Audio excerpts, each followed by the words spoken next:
아름답고 깨끗한 바다로 소문난 울산의 한 어촌 마을. 예전에는 서로 좋고 이런 동네에 있는데 한 사람 들어오면서 이 동네가 저는 시끄러워졌다고 생각하거든요. 평화로워 보이는 이 마을에 무슨 일이 생긴 걸까요? 내 살면서 2년 동안 고소고발당하는 것도 박이 떴어요. 어느 날 갑자기 마을 주민들 사이에 서로를 향한 고발 전쟁이 시작되었답니다. 이 고발이 자꾸 반복이 되다 보니까네 이래 대표는 게. 사람이 무서운 거를 60 넘게 살면서 처음 알았어요. 걸어다니는 것도 고발할까 싶어가 걷는 것도 못하겠습니다. 무서워가고. 마을을 뒤덮은 주민들 간의 불신으로 그 피해가 속출하고 있다는데요. 결국은 저를 이 동네에서 못 살도록 만들겠다는 얘기죠. 이 사람으로서는 내가 봐도 있을 수 없는 일이죠. 갈등의 원인으로 지목된 한 남자. 고발증이라고 합니다. 저보고 내가 기가 찹니다. 고발 행동을 몇 건인지 가져오라 하거든요. 만신창이가 되어버린 마을. 동네가 두 조각 세 조각이 나 있어요. 와 우리만 죽노. 죽으면 다 같이 죽어야지. 우리도 또 고발하지 뭐. 가지고 그게 나사가 막 간판 붙여놓고 고발하지. 한 어촌 마을에 불어닥친 고발 전쟁, 그리고 서로를 향한 불신. 도대체 이 마을에 무슨 일이 벌어지고 있는 걸까요? 제보를 받고 찾은 곳은 울산광역시의 한 어촌 마을. 어떤 사연인지 자세히 들어보기로 했습니다. 최초의 이 선주회라는 그건 이제 배 어선업 모임인데 인양이가 갑질을 하는 거예요. 해녀들은 안 들어줘. 자기 미운 사람은 막 이 핑계 저 핑계 대고 인양을 안 해줘. 인양기는 마을 항구에 위치해 있었는데요. 해상의 무거운 배를 육지로 옮길 때 수월하게 들어올리도록 도와주는 기계입니다. 이 마을에서 인양기는 쓸모가 많다는데요. 태풍 올리고 또 여러 파도침 올리고 헬리하고 도와준 거지. 그러니까 미역하고 여러 가지 해산 전복도 하는 것입니다. 바다에서 수확한 많은 양의 미역 또한 인양기를 이용해 힘을 덜 들이고 육지로 옮기고 있답니다. 미역 채취를 하려고 하는데 선주에서 단순히 수리비 해녀분들이 수리비를 분담 안 한다는 이유로 못 쓰게 하는 겁니다. 그래 누구나 자유롭게 쓸 수 있는데 이건 아니다 싶어서 제가 크레인을 어촌계에서 앞으로 관리하겠다 하고 사용하게 했습니다. 원래 인양기의 소유권은 관할구청이 가지고 있는데요. 구청으로부터 그 관리권을 위임받은 어촌계가 마을에서 인양기 사용이 많은 선주회에 그 관리권을 이양했었다는 겁니다. 인양기를 관리했던 선주회 측에 이야기를 들어보기로 했습니다.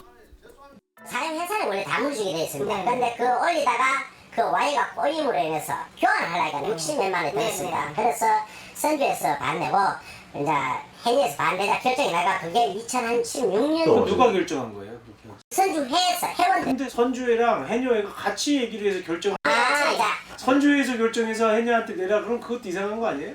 그거는 관리 자체를 선주회에서 그거를 관리하고 기름을 넣고 그리스를 치고 비용을 전부 저희들이 산출하기 때문에.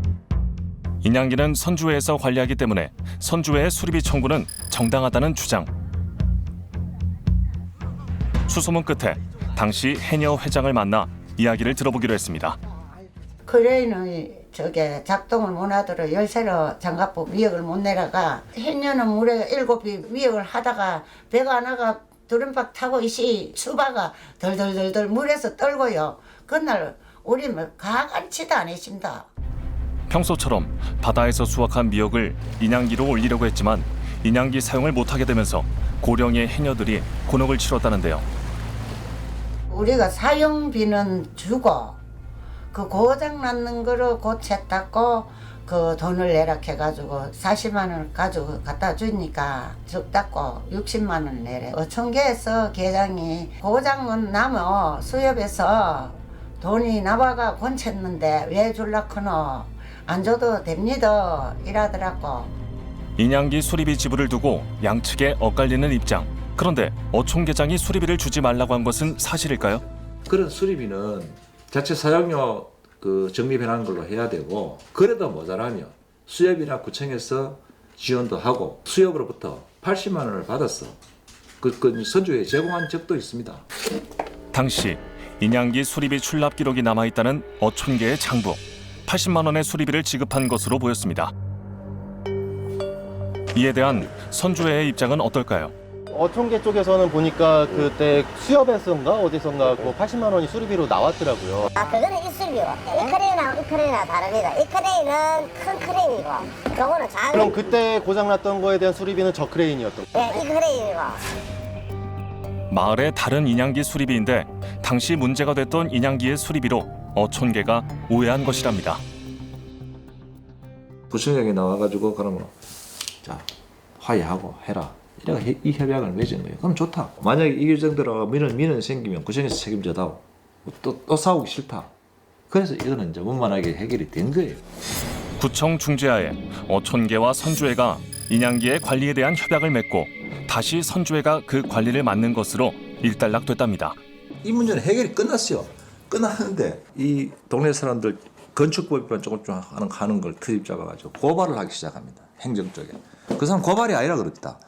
이마디 법을 얼마나 잘 이용하는지 자기는 고발한 게 아니고 그냥 제보를 했대요. 제보.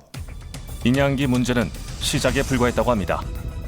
이 집도 지금 불법이고. 예, 이 집은 완전히 불법이고요. 아, 이 집은 전부 불법이고. 뭐냐면 옛날에 그냥 살았는데 네네. 지금 와가 이제 기준으로 보니까 불법이 되어버렸고. 불법 건축물로 고발된 집이 한두 집이 아니라는데요. 불법 건축물 고발로 원상복구하라는 계고장을 받았다는 주민을 만났습니다. 이 집의 상황은 어떨까요? 창문하고 여기서부터 다 뜯어내갖고 언더복귀를 해야지.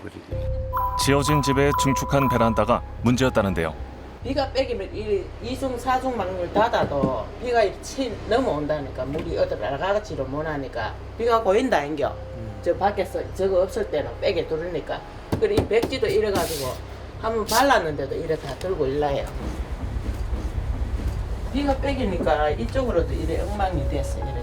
이런 것까지도 이웃에서 고발을 하고 이러면은 어떻게 사는 게 한 동네에서 한 마을에서. 이 집에서 불법 건축물로 고발된 부분만 7군데에 이른다고 합니다. 마을의 다른 집 상황도 다르지 않다는데요. 최초로 계고장 받은 거 최초로. 이거 이행금이 얼마가 나왔었어요? 이행금이 그 상반기만 3,300만 원입니다. 아, 그럼 하반기까지 하면 1년에 6,600만 원이 나왔네요. 이행 강제금을 감당할 수 없어 결국 집을 허물고 새로 짓고 있답니다. 그런데 어쩌다 처음으로 고발된 걸까요? 선거 끝나고 우리 집에 와갖고 사진을 찍더라고요. 처음에 어느 날 구청에서 무허가 신고가 들어왔으니까 나왔다는 거지. 그래 그때부터 이제 고소가 된 거죠. 그래 결국은 뭐 다 뜨는 거. 불법 건축물을 중축하여 허물게 된 이 집은 100년에 걸쳐 조상대대로 살아왔답니다. 원래 이 집이 저희 집사람이 태어난 곳입니다. 장인 장모 다 살아 계실 때 제가 여기 장가를 와갖고 나무에 매달려있고 발바닥 맞고 이런 집이거든요. 그 집 허물 때 마음이 어떠셨어요? 뭐 말도 못하죠. 실제로 그때 신경 안정제도 쥐 먹고 그랬어요. 어쩌다가 저런 한 놈이 들어와갖고 이 주전동을 이런 식으로 만드는 것 싶은 게 억울하기도 하고. 집 생각에 말을 잇지 못하는데요. 나무집을 우선 빌려갖고 월세 한 6개월간 지금 빌려갖고 살고 있는데요. 3일 딱 살았는데 이 집을 무허가로 제보가 들어왔다고 구청에서 나왔어요. 주민들은 자신들이 계속 고발당하는 이유가 따로 있답니다. 우리가 자기 상대편에 강원도시 선거 때 도왔다. 투표 차이로만 떨어졌어. 그 보복으로 그런 거지 다른 건 없어. 작년 어촌계장 선거에 현 어촌계장 강 씨와 선주의 사무총장 김 씨가 후보로 나와 강 씨가 2표 차로 이긴 것에 앙심을 품은 것이랍니다. 실제 지금 당하고 있는 사람은 계고장 받은 사람은 전부 어촌계장하고 친한 사람들입니다. 제가 고발하겠다고 문자로 애고도 했고 피해 당한 사람이 내 주변하고 가까운 사람, 이웃들, 친한 사람들 그렇게 딱 찍어가지고 했잖아요. 현재 394가구 중 56가구가 불법 건축물로 고발된 상황. 그 수가 계속 늘어날 수 있다는데요. 어촌계장 후보로 나왔던 김경수 씨의 입장은 어떨까요? 크레인도 우리가 하면서 감정이 생기니까는 또 정계장 출마를 하려고 안 했는데 출마해라. 네가 나가면 안 되겠나 그래서 선거 주관을 했다가 전쟁이 벌어지기 시작한 거죠. 불법 건축물. 예, 그겁니다 그거. 이게 어떻게 시작된 거예요? 종교가 선거가 끝나고 난 뒤에 그 아줌마가 저런 양아치 같은 가 총계장을 출마를 하면 총계 말아 처먹을 것이다 이렇게 말을 듣고 제가 그 자리에서 그래 알았다 내가 그런 너희가 불법이다 법을 어기고 사는 게 없나 하면서 동구청에다가 불법 건물을 단속하라고 전화를 했습니다. 최미자 씨의 욕설 때문에 시작됐다는 주장. 이에 대한 최미자 씨 입장은 어떨까요? 그거는 진짜 그 새빨간 거짓말이고요. 저녁에 보면 동네 문자를 날렸어요. 고발한다고. 내가 이제 아저씨 와이라는 선거는 선거인데 왜 이래 양아치 같은 행동을 하느냐고 내가 좀 말을 그렇게 했어요. 근데 자기가 내보고 하는 말이 칼로 확 잡아 째붙게 이러세요. 그러면서 답하더라고. 그게 끝이에요. 자기하고 내하고 대변했을 때는. 내가 그런데 거기서 무슨 욕을 합니까? 김경수 씨 또한 마을에 번진 불법 건축물 고발에 대해 할 말이 있답니다.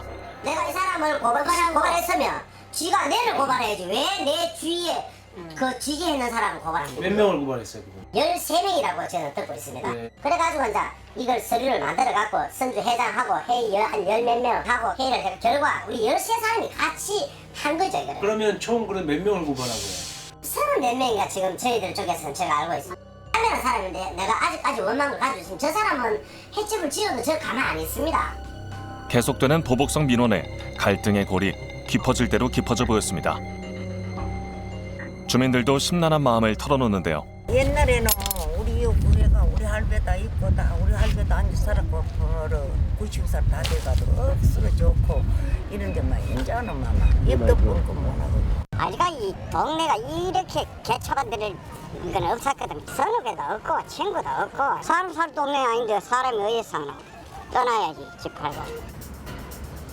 담당구청에서는 마을의 상황에 대해 알고 있는 걸까요? 저희도 뭐 이쪽 얘기 들으면 이쪽 얘기가 맞는 거고 이쪽 얘기 들으면 이쪽 얘기가 맞는 거고 저희도 많이 이제 중재를 하려고 하긴 했는데 워낙 이제 뭐 그 동네에서 감정에 그러니까 저희가 또 어떻게 하기가 또 그렇더라고요. 뾰족한 해결 방법이 없는 상황. 이 피해는 고스란히 주민들이 감당하고 있습니다. 앞으로 심각한 피해를 입을 걸 예상되는 팀은 이거는 해녀분들입니다. 해녀. 이 해녀가 미역 건조장을 다 이래 집집마다 만들어놨거든요. 이게 다 거의 불법입니다.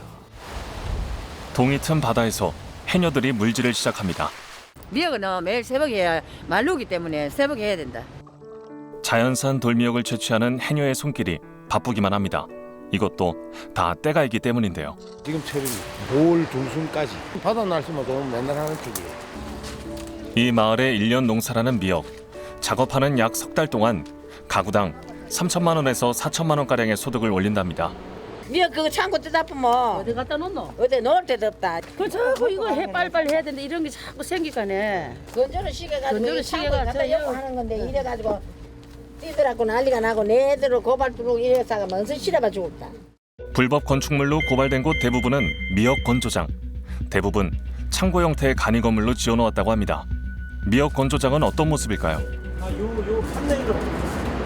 요게 지금 불법 건축물이에요. 미역 건조장 안에는 한창 미역을 건조 중이었는데요. 품질 좋은 미역을 얻기 위한 과정이랍니다. 그러면 밖에서 이렇게 건조시키는 건 며칠을 건조시켜요? 하루 이틀 정도. 그다음에 건조장으로 예, 건조장에 일하면 약간 여기 까맣게 색깔이 좋게 나는데 약간 햇빛에 오래 하니까 누리게 하니 약간 갈색 색깔이 아니라서. 밖에서 건조하면 미역의 상품성이 떨어져 미역 건조장은 필수랍니다.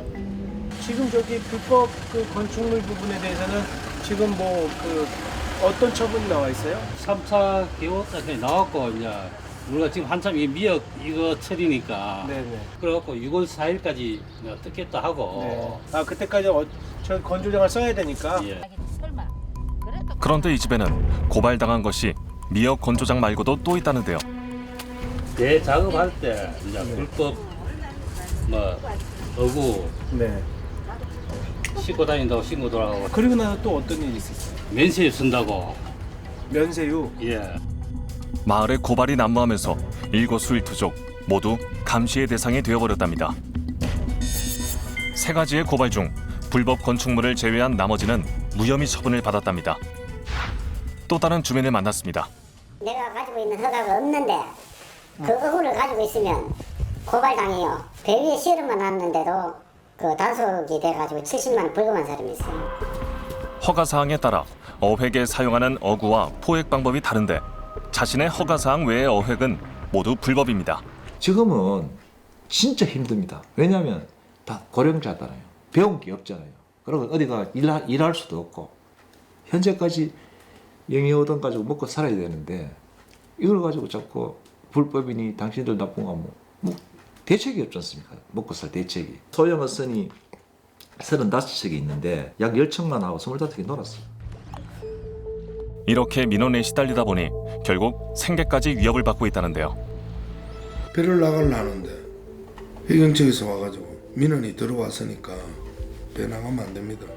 근데 그 민원이 누가 하는 건지는 안 알려줄 텐데 그걸 어떻게 그 사람이 본인이 전부 다 하겠다고 온 동네를 떠들고 다니니까 우리가 알지요.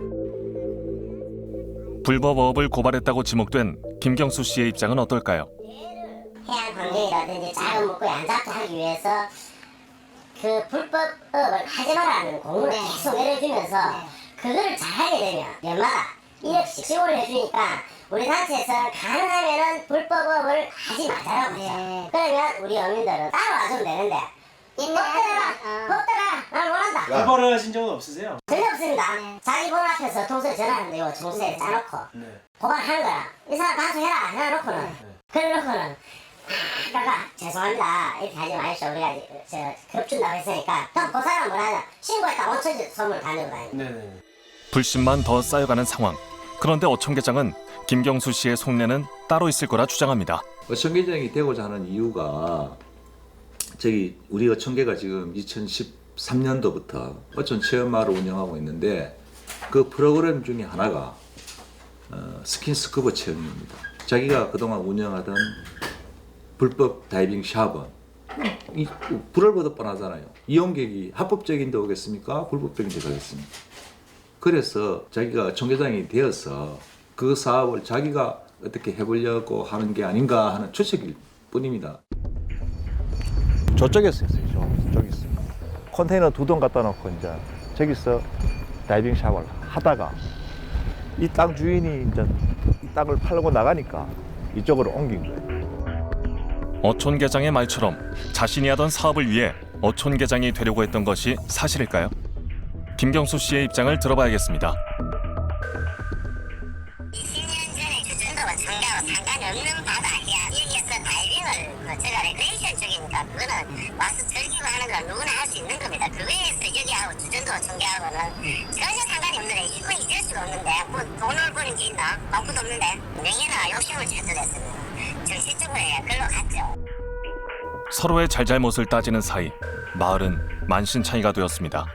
그 속에서 주민들은 불안한 하루하루를 보내고 있었습니다. 요 창고 요거 띄어야 되고. 처음에는 맷집을 해놓으면은 아니 너가 한번 당해봐라고 하지만은 그게 지렁이도 밟으면 꿈틀거린다고. 그게 번지면은 결과물이 많이 커지게 돼서 지금 50집 되어 있지만은 이 띠끼게 되면은 50도 더 늘어난다고 또. 옛날에는 참 진짜 형제같이 지낸 가족적인 그런 마을이었는데 부쩍 뭐 요새 만들어 심해가지고 거기에 대해서 언급하겠습니다. 말은 많이. 한 주민은 억울함을 호소하는데요. 우리만 당할 필요 없잖아요. 저기로 하나 놓고 지금에 자꾸 우리 저기만 들어있겠네. 안 할 수가 있는겨. 난 하라 했습니다. 와 우리만 죽노. 지금 다 같이 죽어야지. 우리도 또 고발하지 뭐. 가지고 그거 나서가 막 간판 붙여놓고 고발. 끌어다니는 것도 고발할까 싶어가 걷는 것도 못하겠습니다. 무서워가고 사람이 무서운 거를 60년 넘게 살면서 처음 알았어요. 나 옛날에 사람이 안 무서웠는데 사람이 무서워요. 이제는 남보다도 못한 사이가 되어버린 주민들. 이대로 두고 볼 수밖에 없는 걸까요? 구청장이 한번 이야기를 하더라고. 이렇게 동네가 조용히 하고 서로 화합하는 게 좋지 않냐. 좋습니다. 그럼 구청에서 그동안 행정처분한 거 이게 백지화 됩니까? 그건 안 된다 이거예요. 이미 4사람 5사람이 그 행정처분을 받았는데 그 사람들이 가만히 있겠냐 이거죠. 그 내가 설득할 방법이 없잖아요 그 사람들은. 방법이 없다는 어촌계장과는 달리 김경수 씨는 다른 의견을 제시하는데요. 그럼 청장님, 지금 우리 여기 지금 개고장이 날라오신 분은 어떡합니까? 이분들을 어떻게 행정 처리를 좀 원만하게 해줄 수 없느냐? 라고 하니까 그분이 하는 말이, 그래, 일단은 너가 동네에서 화만 해가오나, 그러면은 어떤 행정 처분하는 걸 관대하게 할 수 있도록 우리 협의를 하자. 그렇다면 마을의 갈등을 봉합하기 위해 노력할 생각은 있는 걸까요? 그 어촌계 분들하고 고발이 된 사람들끼리 그 지금 그 선주회 쪽에서도 나와달라라고 하면 좀 협조를 해서 만나. 그가 아니고 그런 분들 우리 그 된 사람 대표자를 내고 그쪽에서 대표자를 내고 한다 하면 언제든지 저는 찬성해서 가시라. 도와주겠다. 우리 지금 당사자는 필요가 없습니다. 청장 출마자들 아무 상관이 없고 화해할 수 있다면은 저는 그걸 도와드리는 것밖에 없습니다. 다시 한번 구청을 찾아가 방법을 모색해 보기로 했습니다. 양쪽이 화해만 하면 뭐 행정적으로 가능한 부분에 있어서는 뭐 조치를 최대한 그 감면해주겠다는 취지로 얘기하셨다는데 그런 사실이 있으신가요? 예, 집수돼버리면 조치를 안 할 수가 없습니다. 구청 차원에서는 해결점을 찾아야 되겠지만 건축법상으로는 재량 행위가 없거든요. 그렇죠. 절차대로 행정 조치를 진행할 수밖에 없다는 입장이었는데요. 그 행정처분이 어느 정도까지 이루어지? 지금 이래 그 개고를 하고 안 했을 경우에 이해 개고하고 그다음에 이행강제금 부과한다고 사전 통지를 하고 그다음에 이행강제금을 부과하는데 지금 진행 중입니다. 답답하기만 한 마을의 상황. 과연 해결 방법은 정말 없는 걸까요? 제작진의 중재로 대화를 시도해 보기로 했습니다. 여기 계신 분들끼리도 그러면 어떻게 보면 어촌계장님 쪽을 지지하시는 분이 있고 또 씨를 또 지지하시는 분이 이렇게 나눠져 있는 건가요? 이렇게 서희는 조계는 계장이. 제가 하나 여쭤보고 싶은 건 이 선거에 나가셨던 두 분 후보자들이 당사자들은 뭐 싸울 것도 없고 다툴 것도 없다. 선거에 나간 것뿐이다. 또 이렇게 얘기를 하세요. 오히려 양쪽의 주민들이 합의를 해야 된다. 화해를 이렇게 얘기를 하시는데 이 상태로 마을을 틀 수는 없잖아요. 일대를 개인데 우리 이래 하면 아무 사실도 없고 감정이 없어요. 그러니까요. 그 사람들로 자기네들을 이래갖고 우리가 저쪽에 밀어 뺀다 하면 우리 다 뺏깁니다. 그래 되는 이럴 필요가 뭐 있습니까? 같은 경우가 합의를 몰락하겠는요. 저 정도로 해는 하고 같은 경우가요. 합의점에 찾아 들어가야지. 그러니까요. 예. 일부 집을 꽂는다 이래 되면은 합의가 안 되는 저 같은 경우도 마찬 옛날 60년 된 집이잖아요. 고발 당시 저 같은 경우도 그냥 안 했어요. 그러면 합의가 안 되는 거지. 한번 보내면 지지를 뽑든지. 설득 못하는 식이지. 중기를 해야지. 그럼 우리가 그 사업을 하락했는 것도 아니고. 쉽게 풀리지 않는 상황. 대화 도중 주민들의 언성이 높아지기만 하는데요. 지금 얘기를 들어보니까 양쪽에서는 주민들끼리는 언제든지 다 뭐 민원 제기한 거 취하고 합의했을 생각이 있는 거잖아요. 이야기 도중 어촌계장도 자리에 참석했습니다. 그러니까 그런 부분들은 저희가 지금 일단 두 분이 좀 만나셔야 돼요. 지금 문제가 현안이 지금 이렇게 불이 뻔히 번지게 생겼잖아요. 이렇게 보고 수수방관하고 있으면요 마을에 홀딱 다 불이 타버리는 거예요. 맞습니다. 그래서 근데 그거를 보고 어떻게 이러고 있을 수가 있겠냐. 계장이 화해를 해라. 화해를 누구 안 합니까? 화해를 하는데 좋습니다. 화해. 그럼 어디까지 이렇게 끌고 와? 이렇게 만들어야 되나 그래. 화해할게요. 개고장 받은 사람을 다 불러가 한번 여기서 모입시다. 모여가 거기서 죽이 되든 밥이 되든 결론이 나야 우리가 구청에 가서 결론이 되지. 그때 꼭 만나셔가지고 정말로 이렇게 좀 화해도 하시고 좀 지혜를 모아보세요. 아버님 어떠셨어요? 해보니까 좋은 길이 있으면은 막 저도 막 나서가지고 찬성할 겁니다. 이것 외에 또 다른 문제들이 더 이상 안 생기게 하기 위해서는 오늘 이런 노력들이 중요하죠. 그렇게 해야 됩니다. 다음 만남을 기약한 주민들. 대화와 소통만이 해결의 지름길일 것입니다. 사실은 이런 문제들은 주민들이 대화랑 소통을 통해서 좀 자율적으로 시정 조치를 해나가는 것이 가장 바람직했는데요. 지금 그 방법에 있어서 이제 선택한 것이 이 고발이라든지 민원 제기가 되다 보니까 주민들 사이에서는 갈등이 더 증폭이 돼버리는 것 같습니다. 만일 당초부터 주민들하고 좀 협의를 통해서 좀 자율적인 어떤 이런 시정 방안들을 마련해 나갔다면 지금과 같은 사태는 벌어지지 않았을 거라는 생각이 듭니다. 그래서 향후에도 이런 문제들은 좀 더 주민들이 서로 어촌계와 선주계가 그 얘기를 하시면서 좀 대화로 풀어가시면서 자율적인 좀 그 해결 방안들을 모색해 하셔야 될 것으로 생각이 됩니다. 이웃 사촌이란 말이 무색해져 버린 마을. 하루빨리 사이좋고 평화로웠던 그때로 돌아가길 바랍니다.